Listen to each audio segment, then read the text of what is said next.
There's a stereotypical notion that comes with traveling solo. A lot of times, when someone sees that a man or a woman is traveling solo, they think that maybe they're single. And it never comes to the mind that maybe that person has someone at home. And if they have a partner, then maybe they're cheating on them. That is why they are traveling solo. As for me, I have been frequently traveling since the last 10 years, I think. First, I went with my friends, and then I found a partner who was willing to travel as much as I do, and I used to take all the trips with him. Until very recently, all of my trips have been with my long term boyfriend, and he loves traveling to new places. We got hungry, so we got tuna sandwich, which is finished now. Last bite happening. We have taken so many short and long trips within Australia, been to so many different countries, and now exploring Canada together. But on my last two trips, you might have noticed that my partner was not with me. And that is because I went to Iceland and Cancun all by myself. So yeah, these were my solo trips. And you know, when I posted about it on Instagram, I was bombarded with so many questions because everyone was very curious about why am I going solo? Where's my partner? And did something happen between us? So I got so many questions from so many people. And I do understand the questions because everyone is very curious about why my partner is not with me and why I'm traveling solo, and I replied to every single one of those questions personally as well as in on Instagram stories. But yeah, I thought let's make a video about it and tell you guys why I'm traveling solo, why my partner is not with me, and did something happen between us. So as someone who loves traveling and going to places and experiencing new things, I always wanted to check this solo travel thing out and just get the feel of it and see if I like it or not, how it is to be all by yourself out of your comfort zone without any help or support, or without having anyone to fall back on. So I've always been contemplating whether I should go solo or not, if my boyfriend will be missing out if I leave him, how will I manage by myself. All these questions always stopped me from booking that trip, and I was I want to do it, but I also don't want to do it. I was scared, I was nervous, and there was so much going on in my mind I can't explain, because I've been wanting to travel solo from the last 3 years, I guess. And it took so much courage to book that trip, and being someone who has traveled so much before, even I felt that. So I don't know, whoever's traveling solo, it's a big thing, it's pretty brave.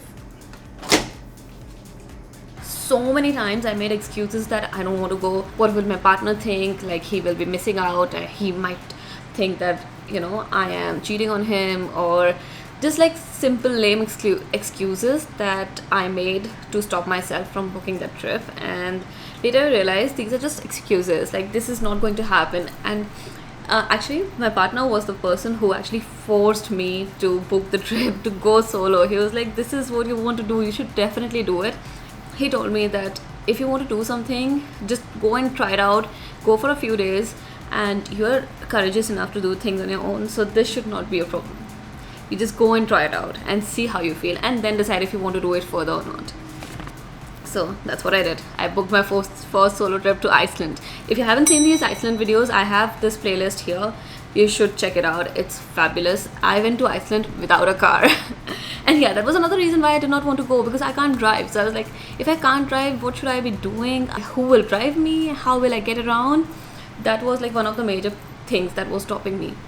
And I still went without knowing how to drive.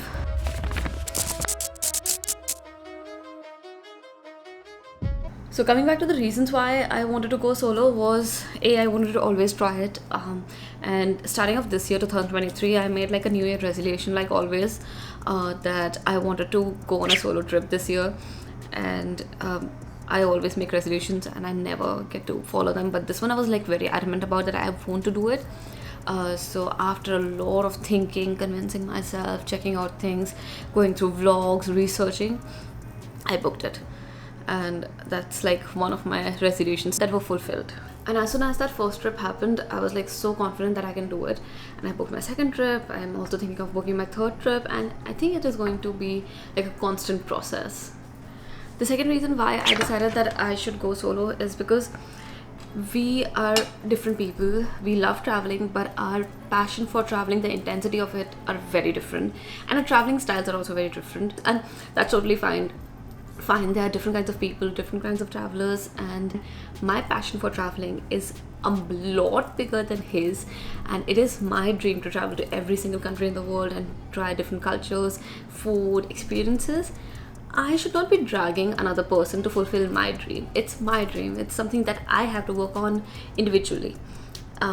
He will support me. He supports me wherever he can, and he comes along with me wherever he is able to. But there are times when he is not able to, and the fact that I have been able to identify that, I feel that's like a big accomplishment in a relationship. Because a lot of times people fail to understand that people have different intensities of love for something, and it's all right. And just like finding and navigating our way through those differences, that has just made us stronger. And I feel like this trust we have built within each other, that we can support our own individual dreams as well as like do things together, has done a lot in favor of our relationship. And talking about differences, we have a lot of differences between us, and it's fine. I mean, we are different people. That's why we love each other. And one of those differences is priorities. Yes, we have different priorities in life. He has his own, I have my own. For me, my topmost priority after like my family and my partner is traveling, and it is like non-negotiable. I need to have a certain amount of money saved for traveling. I need to have a certain number of days saved for traveling. So that's like something I do not negotiate on or do not compromise on. Similarly for him, he has different priorities in life: his career, his family, some financial savings, some financial responsibilities. And that is why we had decided that although we love supporting each other, we will also put our personal priorities above and beyond everything and work towards them. So like none of us feels like we are on the back seat and the other person is ignoring the opposite person's. I don't know how to say it. Like I'm not ignoring his feelings and he's not ignoring mine. And the moment we understood after all this discussion that we have different priorities and we should respect each of our own priorities of the individual, we came to the conclusion very quickly that it's okay. I should go travel, he can stay home and do his thing. And finally, we understood that amongst our differences, our priorities are also different, and that's all right. I mean, if we have trust between each other, it's fine to let the other person do whatever they want. And one more thing that we cannot neglect that comes with traveling is money. So, traveling obviously costs money, and sometimes it costs a lot. No matter how much budget backpacking you're doing, if you're camping, whatever you're doing, there is money involved in it. I always have like a certain amount of money that I keep aside from my monthly income that I want to put towards traveling. That's my personal savings, and that is what I'm saving for. But because we are different individuals and we have different priorities in life and we have different goals in life, there are times when we are saving up for different things. So maybe, for example, he's saving up to go for a vacation back home, and I'm saving up to go for a vacation in Cancun. Maybe I don't want to meet my family this year, I want to meet them next year. So I'll save up for that next year. And then like sometimes our savings goals don't match, and that's also all right. I mean, that is one major reason why we are not we have decided that we won't travel together so much. And that is why, my friends, I am going solo.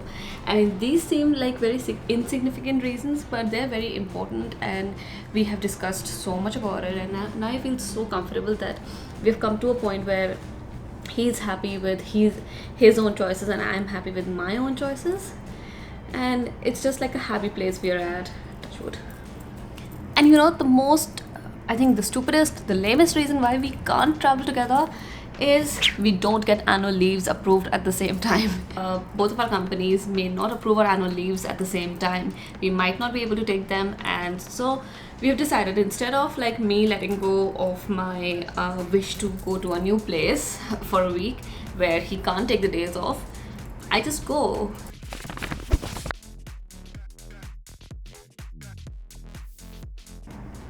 These were the 5 major reasons why I have started traveling solo, and I'm really happy about it. And in terms of how we achieved this kind of comfort where we are okay with me going traveling solo and everything, is the fact that we talked about it a lot, and that's how we reached this place where we have built this trust and security amongst ourselves, that it's fine if we go and travel and do things on our own as well. We know each other quite a lot. We have been living together from the last 5 years, and we have seen every single thing, the good, bad, and ugly of each other. That we have this like very nice comfort zone where we don't really distrust each other or like have any suspicions that maybe the other person is doing something out behind my back. I mean, we are past that phase, I guess, and I think it's very important to go past that phase before traveling solo while you have a partner at home. But I'm just glad that we have this stable relationship. Touch wood. I never talk about my relationship so much, but this is the first time I'm doing it, and I'm a little bit nervous as well.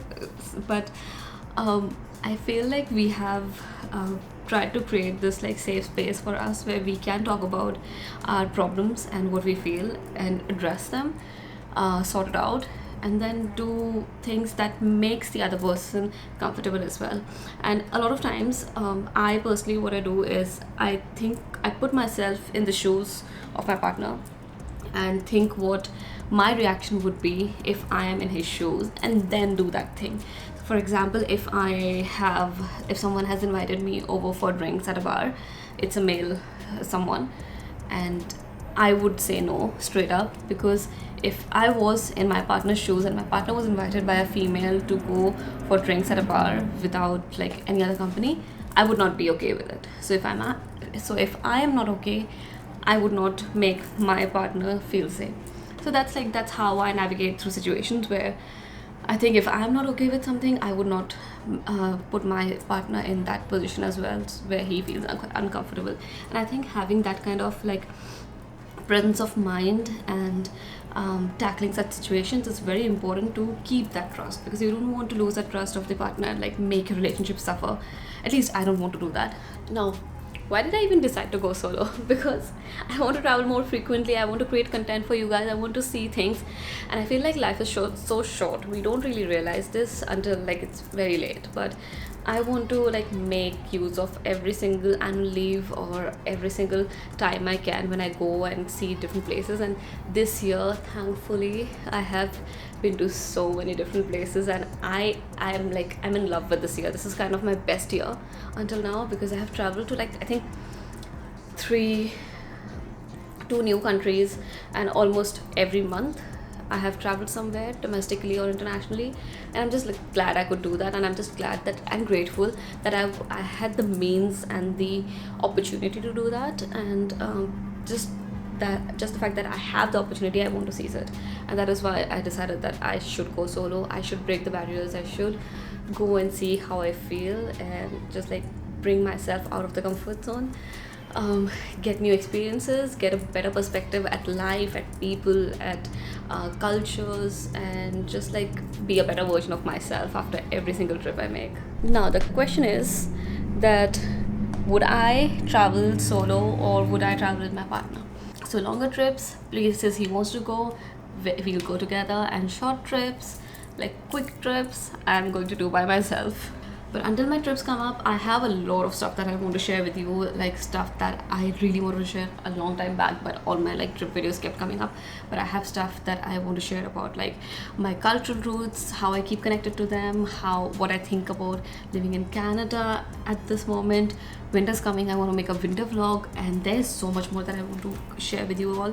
And if you have any ideas that you want me to make videos about, let me know in the comment section below. You as always, and if you found it motivating to book that trip, do it right now, because it is going to be worthwhile. It's worth every single moment, every single penny, and there is nothing else that is comparable to the feeling when you finish the trip, you do everything on your own, and like when you come back home and look back at it, it's like, wow, I did something amazing that not everyone has the courage to do, and it's just wow, amazing. Yeah, if you have any questions about traveling solo, what I thought, what I did, let me know. I'll make more videos about it, and until then, I'll see you next week. Bye.